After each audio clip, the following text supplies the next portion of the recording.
Hello everyone and welcome back. Today I'll be talking about Greatjon Umber and the process of getting him to a really nice standard. To start off, I really enjoy doing just kind of a base coat on every single piece, just like what I'm kind of feeling for the majority of the model. And this is just to make sure when I lay those colors down, I'm pretty happy with the general look. It also means I'm not painting over a part that's supposed to be metal, but I thought it was leather or something like that. So it helps clear that up. So that's a pretty good way to start off. I began by doing the cloak, and so I accomplished this by putting down several different base coats. But you want to do this rather quickly, so while they're still wet, you can kind of blend them in and let them really get a nice gradual color and look to them without actually having to worry about any kind of like harsh lines and any kind of sharp divides between like a lighter or a darker tone, and that really just helps um, kind of make the process easier.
After the major components were completed, I moved on to the different metallic pieces. And so this was quite interesting because I used non-metallic metal, but instead of with the berserkers where there's a small amount, like you still have those like forearm guards. He also had a great big sword, so that's definitely a different animal. And of course these kind of metal plates that are protecting his legs, and of course there's like a few plates on his shoulders and on his upper chest. For the pauldrons, the shoulder guards, those are rather easy. It's just a matter of kind of having a darker color near his back and then blending it up to a lighter color in the front.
And then for that chest piece, I kind of have a darker color where the cloak is kind of shadowing it, and then having that highlight tone where it would line up with the other highlight tones.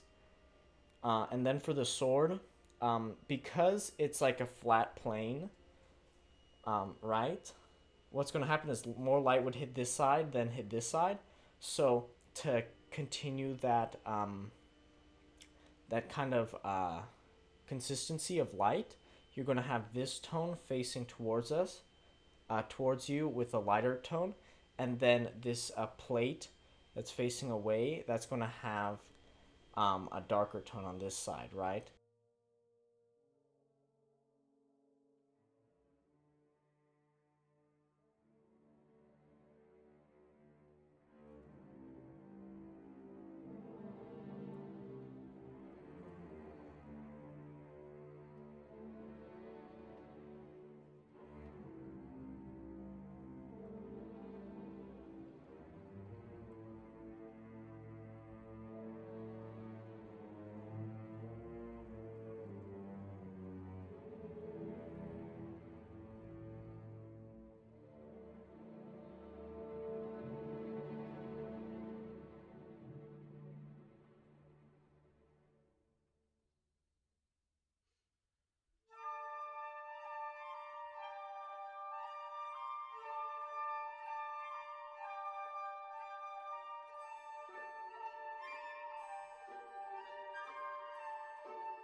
The plates were more interesting.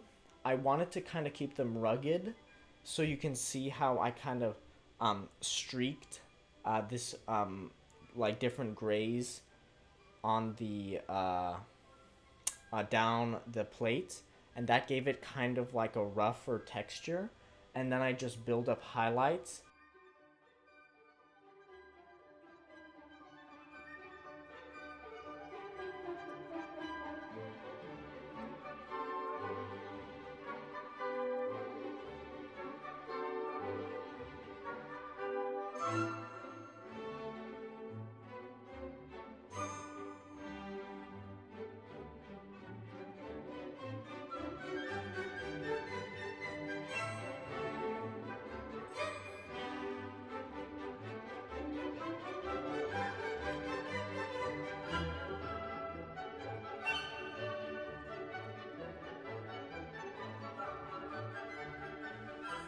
Now, when I was doing the face and the hair after finishing all those metallics off, it was just a matter of kind of building up those colors. I wanted to give him like a flushed look, like he's in the heat of battle. So after building up those highlights and the brightness on the nose and the brow, I kind of gave him like a pretty strong reddish tone in the cheeks, and this was to kind of bring out that emotion in such a small face, right?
Well, I think that about wraps it up. I hope you guys enjoyed. I certainly did. And next up will be the Mountains Man, the Mountain, and who knows what else. See you next time.